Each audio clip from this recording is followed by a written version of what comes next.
Tigil, pulis to!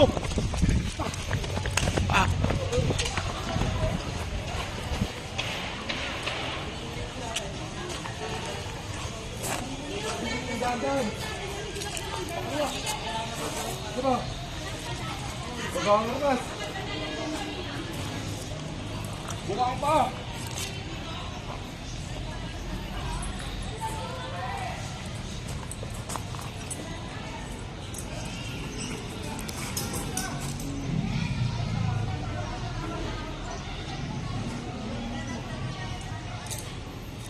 Ikaw ay may karapatang manimik kung magsawalang ibo. Ano man ang iyong sasabihin ay maaaring gamitin pabor o laban sa iyo sa anumang hukuman.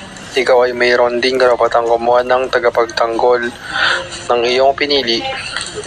At kung wala kang kakayahan, ito ay ipagkakaloob sa iyo ng pamahalaan. Naiintindihan mo ba, Mr. Bernardo?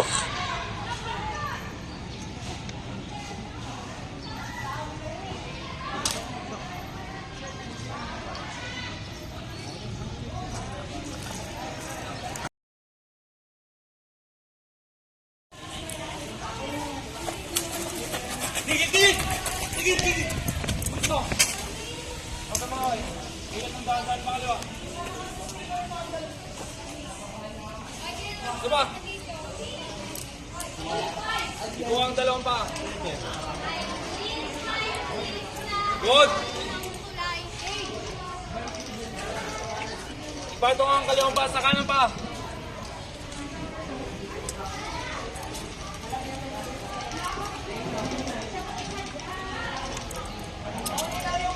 Ikaw ay may karapatang manimik at magsawalang ibo. Ano man ang iyong sasabihin ay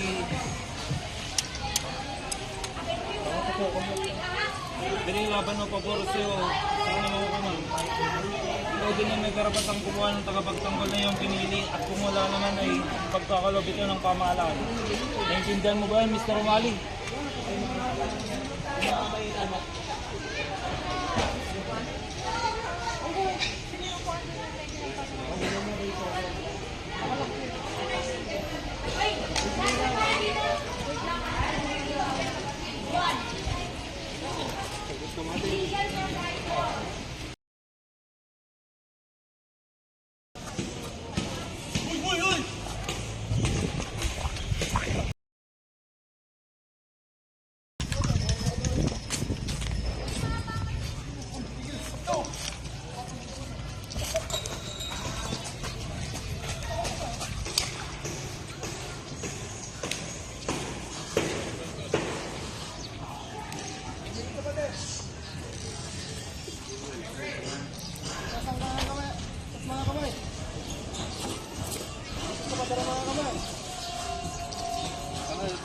Bukawang pa!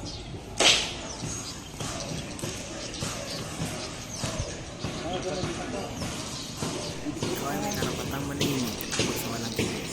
Ano man ang iyong sasabihin ay maaaring gamitin pabor o laban sa iyo sa anumang hukuman. Ikaw ay mayroong karapatang kumuha ng tagapagtanggol na iyong pinili at kung wala kang kakayahan, ito ay pagkaloob sa iyong pamahalaan. Naintindihan mo ba, Mr. Domingo?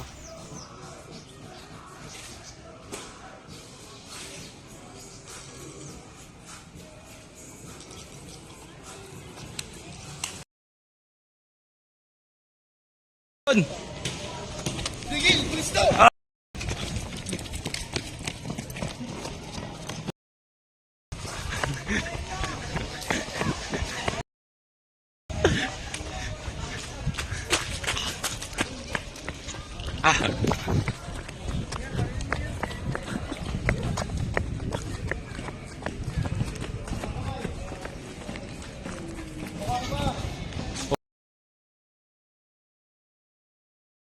Dahan-dahan.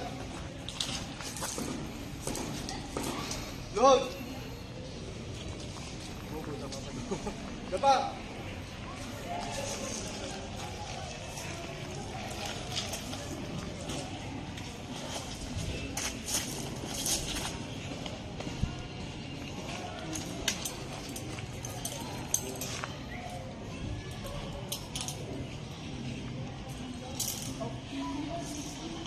Ikaw ay may karapatang manahimik o magsawalang kibo. Anuman ang iyong sasabihin ay maaaring gamitin pabor laban sa iyo sa anumang hukuman. Ikaw ay mayroon ding karapatan kumuha ng abogado ng iyong pinili. Kung wala kang kakayahang, ito ay pagkakaloob sa iyo ng pamahalaan. Naintindihan mo ba ito?